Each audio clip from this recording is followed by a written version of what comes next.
জাতীয় বিশ্ববিদ্যালয়ের অধীনে 2024 সালে অনার্স প্রথম বর্ষে ফর্ম ফিল-আপের বিজ্ঞপ্তি প্রকাশ করেছে। তোমরা এই ভিডিওতে জানতে পারবে তোমাদের ফর্ম ফিল-আপ কবে থেকে শুরু, কবে শেষ, তার সাথে ফর্ম ফিল-আপ করতে কত টাকা লাগবে, যাবতীয় যা যা রয়েছে আমরা তুলে ধরার চেষ্টা করছি। এর সাথে একটা গুড নিউজ তোমাদেরকে আমরা দিতে চাই, যেটা হয়তো বা তোমাদের সামনে কাজে লাগবে। জাতীয় বিশ্ববিদ্যালয় তাদের ভর্তির তাদের যে টোটাল ওয়েবসাইট রয়েছে, মেইন ওয়েবসাইট, সেখানে ফর্ম ফিল-আপের বিজ্ঞপ্তি প্রকাশ করেছে 18 মে 2025 তারিখে। দেখতেই পাচ্ছ এই যে তোমাদের ফর্ম ফিল-আপের বিজ্ঞপ্তি। আর সামনে তোমাদের আরও কিছু গুরুত্বপূর্ণ আপডেট আছে, যেগুলো আসার সাথে সাথে আমরা তোমাদের প্রকাশ করার চেষ্টা করবো। রুটিন প্রকাশ করবে তোমাদের ফর্ম ফিল-আপের পরে। তো নিয়মিত সব আপডেটগুলো পেতে আমাদের সাথে যুক্ত থাকো, সাবস্ক্রাইব করে। ফর্ম ফিল-আপের বিষয় নিয়ে আমরা একটু কথা বলি। এখানে তারা ফর্ম ফিল-আপে বলেছে 24 সালে এসএসসি অনার্স প্রথম বর্ষ পরীক্ষা ফর্ম ফিল-আপের বিজ্ঞপ্তি, যেখানে তারা 23-24 নিয়মিত শিক্ষার্থী এবং অনিয়মিত শিক্ষার্থীর ক্ষেত্রে এখানে বলেছে 20-21, 21-22 এবং 22-23 শিক্ষার্থীরা অনিয়মিত, তারা আবেদন করতে পারবে। এছাড়া মানে গ্রেড উন্নয়নের জন্য এবং যারা ফেল করেছে তারা এখানে ফর্ম ফিল-আপ করতে পারবে। এছাড়া এখানে আরও বেশ কিছু বিষয়ে শিক্ষার্থীদের কথা বলা হয়েছে, যেমন 17-18 থেকে 20-19-20 পর্যন্ত শিক্ষার্থীরা এখানে ফর্ম ফিল-আপ করতে পারবে তাদের মান উন্নয়নের ক্ষেত্রে। আর এবার আসি ফর্ম ফিল-আপের পুরো বিষয় নিয়ে কথা বলতে। আগে আসে আবেদন শুরু শেষ সময় নিয়ে। 20 তারিখে আবেদন শুরু হচ্ছে, জানুয়ারি, ফেব্রুয়ারি, মার্চ, এপ্রিল, মে মাসে 20 তারিখে আবেদন শুরু হচ্ছে এবং শেষ হবে 23 তারিখে, জুন মাসে 23 তারিখে। তো দীর্ঘ 1 মাস সময় দিচ্ছে আবেদন করার জন্য। আর এখানে ডাটা এন্ট্রি বা সব কিছু মিলে সোনালী ব্যাংকে টাকা জমা দেবে 30 তারিখ পর্যন্ত। সো ওভারঅল এই যে 20 তারিখ থেকে 23 তারিখ পর্যন্ত একজন শিক্ষার্থী তিনি কলেজে যাবেন, গিয়ে ফর্ম ফিল-আপ করবেন।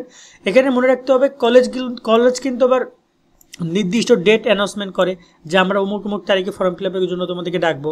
কারণ একটা কলেজে তো আরও অনেক কার্যক্রম চলে, সেক্ষেত্রে কলেজ যদি কোনো নির্দিষ্ট ডেট দিয়ে থাকে তাহলে সেই সম্পর্কে তোমরা একটা খোঁজখবর রাখবা, কেমন। আর টাকার অ্যামাউন্ট নিয়ে যদি কথা বলে, এখানে জাতীয় বিশ্ববিদ্যালয় এই পয়েন্টে অ্যামাউন্টের কথা বলেছে যে কত টাকা কি লাগবে।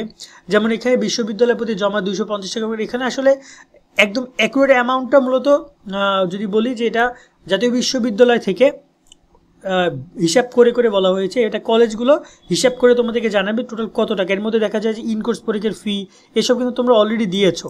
এখন তোমাদের যেটা দিতে হবে তত্ত্বীয় বিষয়, যে বিষয়গুলো পরীক্ষা হবে সেই বিষয়গুলো। ব্যবহারিক পরীক্ষা যাদের আছে, কারণ অনেকে ব্যবহারিক পরীক্ষা আছে আবার অনেকের নাই, ঠিক আছে, সেক্ষেত্রে সেই পরীক্ষাগুলোর টাকা যোগ করে তারা দিবে। বাট নর্মালি তোমার 5 থেকে 8,000 টাকা এর মধ্যে তোমাদের ফর্ম ফিল-আপের টাকা হবে, যেটা জাতীয় বিশ্ববিদ্যালয় কর্তৃক নেওয়া হবে।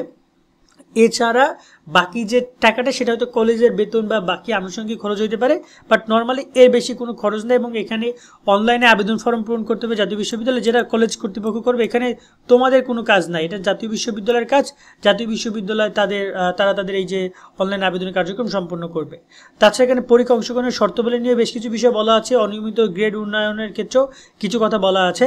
এবং তোমাদেরকে জানিয়ে রাখতে চাই, যারা কিনা বিগত বছরে ফেল করেছো ফার্স্ট ইয়ারে, তারাও ফর্ম ফিল-আপ করতে পারবা।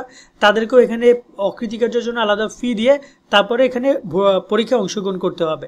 তো এক্ষেত্রে তোমরা আপাতত পড়াশোনা করো এবং তোমাদের এই ফর্ম ফিল-আপ চলবে আগামী যদি বলে 20 তারিখ থেকে 23 তারিখ পর্যন্ত। এবং এই ফর্ম ফিল-আপে তোমাদের টাকা প্রায় 5 থেকে হয়তো বা এরকমের 5 থেকে 7,000 বা 8,000 টাকার মতো লাগতে পারে। কলেজ ভেদে টাকার পরিমাণটা বাড়তে পারে, সাবজেক্ট ভেদে টাকার পরিমাণ বাড়তে পারে, কমতে পারে। আজকের মতো আমরা এখানে বিদায় নিচ্ছি। নিয়মিত আপডেট পেতে আমার সাথে যুক্ত থাকবা। আল্লাহ হাফেজ।